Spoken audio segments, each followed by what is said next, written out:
Coba sekarang kamu saya tanya, ini latihan cerdas. Definisi kikir itu apa tuh, Pak? Gak pernah memberi kamu kan? Artis-artis Jakarta, tokoh-tokoh nasional pernah gak memberi kamu? Enggak kan? Tapi enggak pernah kamu vonis kikir. Karena kamu enggak pernah tomat. Tapi pacar kamu, kok amin ditraktir terus. Atau istri kamu, atau mertua kamu, kok enggak ngasih warisan, kamu bilang kikir enggak? Sebabnya kikir betul apa karena kamu tomak, berharap? Tomak. Maka di kitab tasawuf itu enggak ada bab kikir, yang ada bab tomak. Karena asal usul menvonis orang kikir itu karena tamak. Maka jangan banyak kenal orang, nanti banyak hukum kamu. Sombong juga gitu. Di tasawuf itu enggak ada bab sombong. Karena orang hukumi orang lain sombong itu karena kamu ingin dihormati. Ada orang enggak kenal. Terus lewat saja enggak tanya kamu. Kamu bilang sombong enggak? Enggak kan? Tapi kalau kenal, oh sombong betul, kenal enggak tanya kan gitu. Jadi tasawuf itu sisi unik dari khazanah Islam. Makanya di tasawuf itu enggak ada kritik terhadap kikir. Ya tentu kikir itu buruk, pasti ya kikir itu buruk. Tapi enggak perlu dikritik. Jangan-jangan yang salah kamu. Mau kenal Pak On di PPAI terus ingin jadi sekretarisnya. Terus ingin kenal Pak Jokowi ingin jadi menterinya. Nanti kenal rektor ingin jadi pegawainya. Ketika agak diturutin bilang Pak Rektor kikir. Tapi orang lain ya Kak pernah berharap. Mungkin enggak menvonis Pak Rektor atau Pak On ini kikir. Enggak kan? Berarti vonis kikir itu status orang itu apa enggak kesampaian niat kamu? Memang agak jelimet ilmu tasawuf itu. Tapi itu unik. Itu bagian dari khazanah apa? Islam. Makanya Rasulullah itu sering isti'adah minta perlindungan wa min toma'in fi ghairi matma'in. Ya Allah, saya tidak ingin berkeinginan yang tidak layak. Karena semua dunia ini dimulai dari keinginan. Coba kamu protes negara itu karena apa? Ingin makmur, sejahtera tanpa kerja. Sehingga nyalakan menteri keuangan, menteri ini. Makanya kalau guyonannya ulama tasawuf begini, tak beri bocoran. Guyonannya orang tasawuf. Begini guyonannya. Anta lam tajid min nafsika kullama turid. Fakaifa turidu min ghairika kullama turid. Kamu yang punya keinginan saja tidak bisa memenuhi apa yang kamu inginkan. Kenapa keinginan itu kamu timpakan ke orang lain untuk memenuhi kamu? Wong kamu yang punya keinginan saja tidak bisa mewujudkan. Kenapa keinginan Anda kamu timpakan, bebankan orang lain untuk memenuhi keinginan Anda? Misalnya kamu, Gus saya ini goblok, tolong pinterkan. Wong kamu yang ingin saja tidak bisa. Kok menyuruh saya? Jadi kalau tiap tasawuf itu unik. Seperti kamu mencintai istri tulen, itu ingin kan dicintai istri tulen. Kamu sendiri kan nggak bisa cinta tulen, masih pelengahan sana sini. Kamu pacaran, ingin pacar kamu setia. Ternyata kamu bikin sekian alternatif. Kalau putus ini punya ini, putus ini. Tapi kamu ingin ini setia, kan nggak fair. Makanya guyonanya orang tasawuf itu, anta lam tajid min nafsika kullama turid, fakaifa turidu min ghairika kullama turid. Gampang tuh apalane, pokoknya ratrit gitu aja gampang. Jadi kamu yang punya keinginan saja tidak bisa memenuhi. Kok orang lain disuruh memenuhi. Sehingga orang tasawuf itu malu betul. Misalnya saya kok ingin Pak On takdim sama saya itu kurang penggawean. Kalau saya ingin ditakdimi saya menakdimi diri saya sendiri. Makanya berbahagialah orang yang ngilu terus saya ganteng sendiri ya Allah. Saya kaya sendiri. Menunggu orang lain bilang kamu kaya itu repot.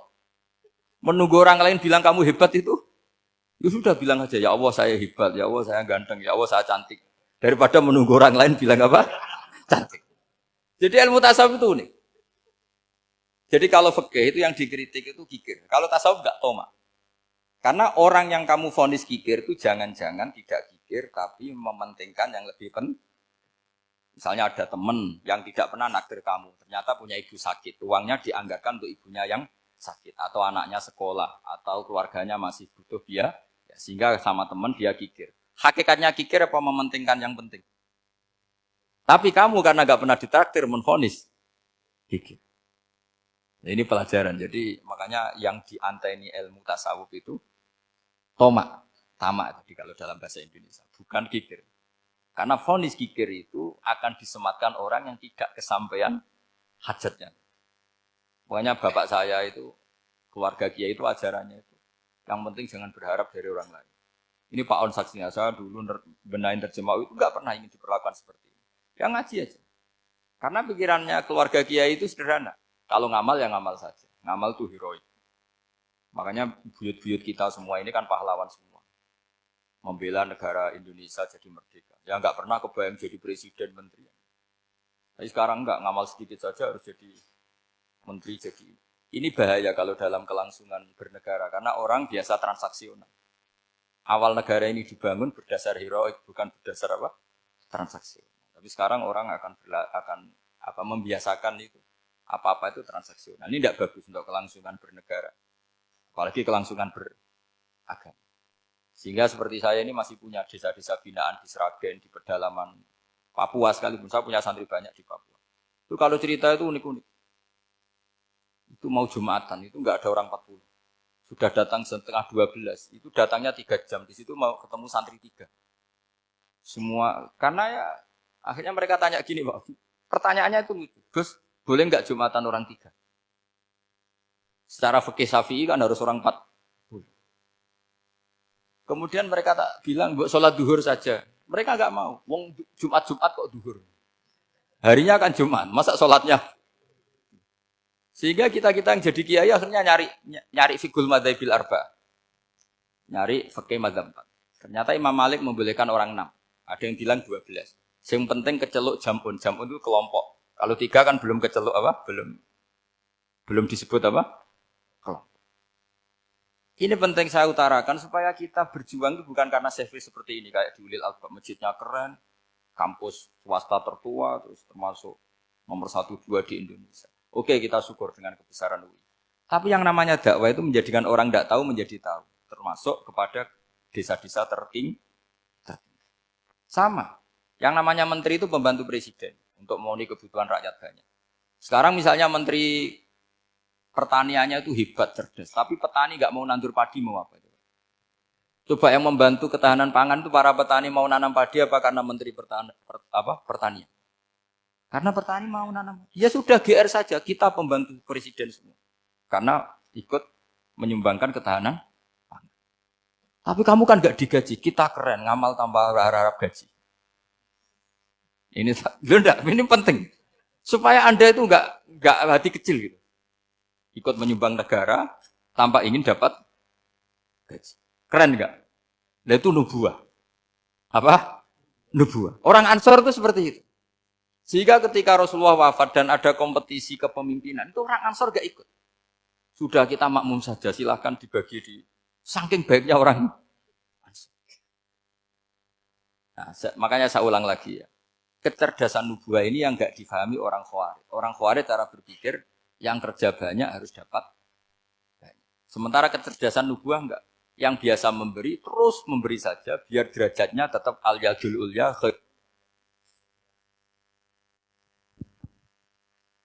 Bismillahirrahmanirrahim. Ini saya baca supaya dapat berkahnya ulama-ulama dulu. Karena ini dikarang oleh ulama yang dipakai rujukan seluruh dunia.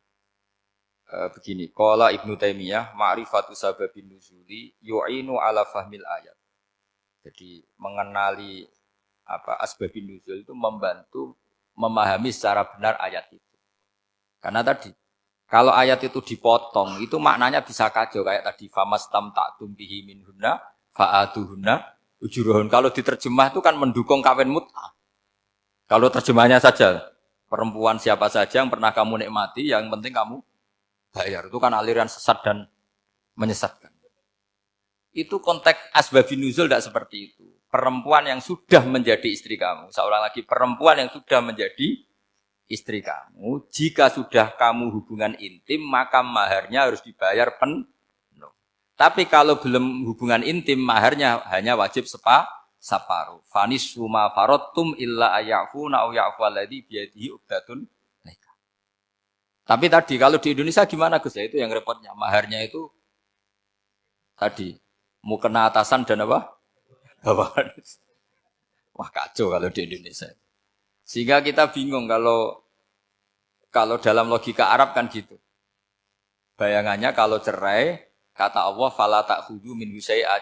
Harta yang sudah kamu berikan ke istri jangan diambil lagi. Sampai dilarang ngambil tuh karena jumlahnya banyak sehingga kepikiran ngambil. Kalau di Jawa enggak usah dilarang sudah tidak akan ngambil karena rukuhnya sudah lusuh.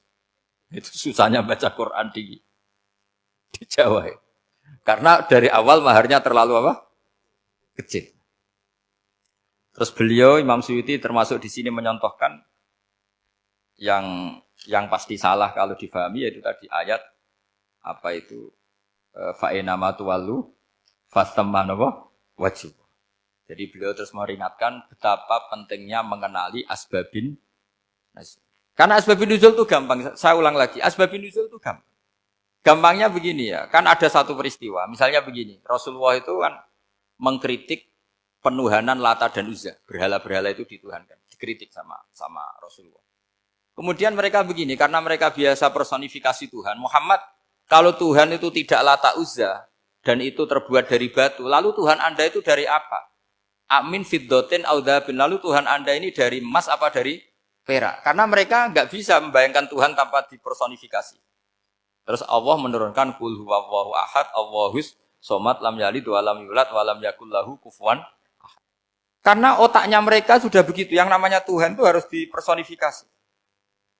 Makanya saya kemarin di Korea seminggu, cerita yang paling unik gini Pak On, ada bos Islam, ada bosnya TKI yang baik. Mereka mengizinkan pekerjanya sholat. Bareng sholat tuh diingeti ke atas, ke bawah, kok gak ada arcanya.